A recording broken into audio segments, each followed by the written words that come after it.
Hey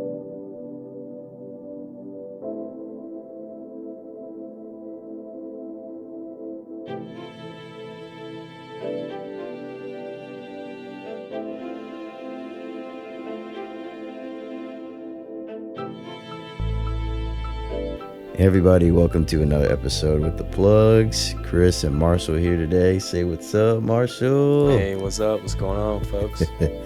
It's been a while since we got together and sat down and talked to you all, so it's a good time for us to do that. And I'm excited. Today we're going to be talking about walking in love, what that means, kind of our stories of how we try to do that each day. Obviously we're clay, we're from the dirt, so we have days or moments where we mess up, but it's an important thing to do, and you find that the more you do it, the easier it becomes. And as you do it with more people, you'll notice that it'll become reciprocated to you. In certain friendships and certain relationships, when you walk in love and you have more grace with people, right? You're quicker to forgive, not hold grudges, not be harsh with your words. You'll notice that in turn, people will either do it back, or when someone does do something to offend you, you're less likely to lash out, right?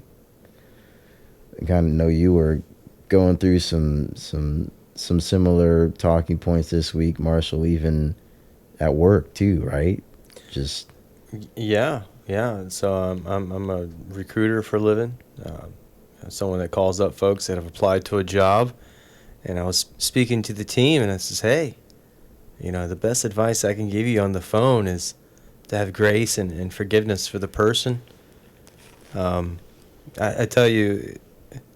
Even though I've been with Jesus for so long, if I started when I started this career of talking on the phone to people, if I would have applied that statement from the beginning, I probably would have went through a lot less anxiety, a lot less craziness, just by applying grace and forgiveness to every call.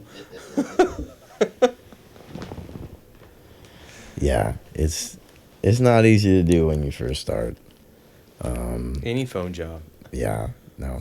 Or any job, grace and forgiveness is going to save your day for sure, and the other person's.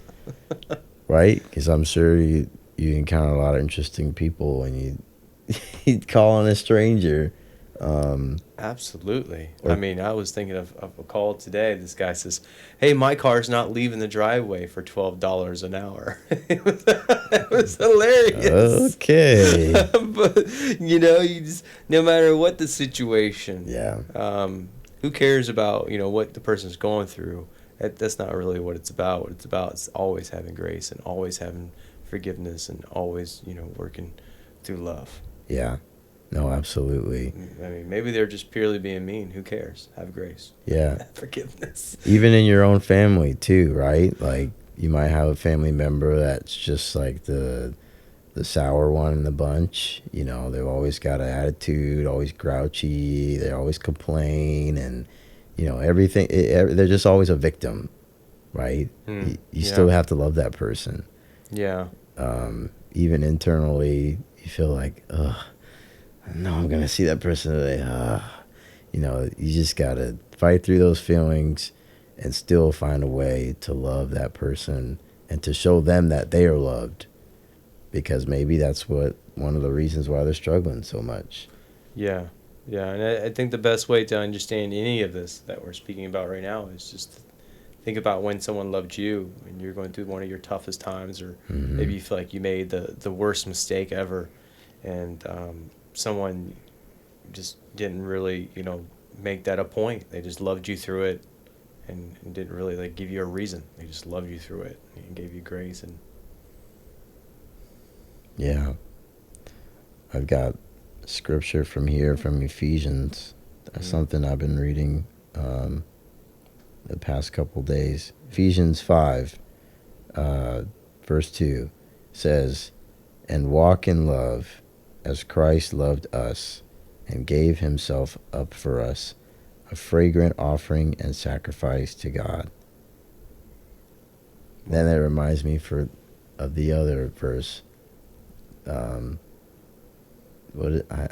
paraphrasing. No greater love than this, that a man lay down his life for his friends. Yeah. Yeah. Yeah, that's right. You talk about true love. Yeah. And then faith, hope, and love.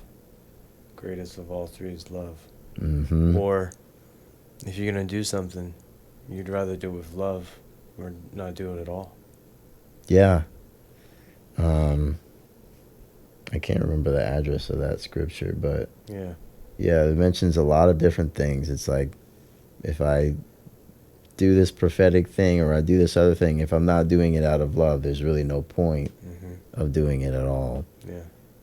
You can do your best to edify the church, but if you're truly not doing it out of love, then you're possibly hurting more than doing good. That's right. That's right. No, it's true. Yeah, that's my biggest thing with making a step forward is reassuring that whatever I'm planning, that I'm doing out of love. Otherwise, put the stop sign up. Don't take a step forward, because if it's not love, it's definitely your flesh, and you don't want that making decisions for you. My flesh likes chocolate. I don't know about you guys, but if I eat too much of it, something not good's going to happen. Only so many dark chocolates a day. Hey, I like sweets too. It's not good. Once you get on that train, it's hard to stop. If y'all want to show somebody some love today, take them a chocolate and a nice little card, handwritten. Let them know how much you love them. Yes, there's something about handwritten cards, or letters, or anything of that sort. It's like, it's not generic. You didn't just pick it up and put your name on it. Like, you had to actually think about what you're gonna write, and there's some heart in the message. Yeah, I always love getting those. Birthdays, holidays, when there's something actually written inside. It's like, wow, they took the time to write this message to me. Walking in love, I mean, it really starts right when you wake up in the morning, with your first thoughts, your plans for the day, your very first phone call, your very first, email, whatever you're receiving, and then especially with yourself, because however, you treat yourself, however you love yourself, it's probably the standard of how you're going to love other people around you. Mm-hmm. So, yeah. Yeah, starting with just a mindset of positivity, of course, when you wake up, and then, kind of have it set in your mind, like, I'm going to love other people today. Well, I mean, go back to your verse. I mean, that's where I try to target my mind, is Jesus giving his life for us. Yeah. Because not one of us, no matter how good we think we are, we're not. Yeah, even the nuns out there, we all need him. We all fall short. We all need what he did for us. Yeah. Over 2,000 years ago. Yeah. I mean, so if you practice every day, because it's going to take practice. We're still in a body. Oh yeah. But to immediately think about what he's done for us. Yeah. I mean, I feel like that's, man. Yeah. That should put you on the right track for the day. That's got to motivate you. And then meditating on Jesus' blood and what he did and what that means to us, the salvation of our souls. I mean, I'm talking to myself, folks, but this is something that we can apply every day, because as you're going through arguments, as things are coming up or circumstances are not going your way, if we immediately think about the blood, we think about, red, love, blood. I mean, come on. I know it's crazy, but his blood, what it did for us, is nothing else could ever do. Absolutely not. That's love. Yeah. Man, think about that. Wake up and just meditate on Christ's crucifixion and what he did for us. And that's how much he loves you, for whoever needs to hear that. That's how much you're forgiven. Forgiveness comes through love.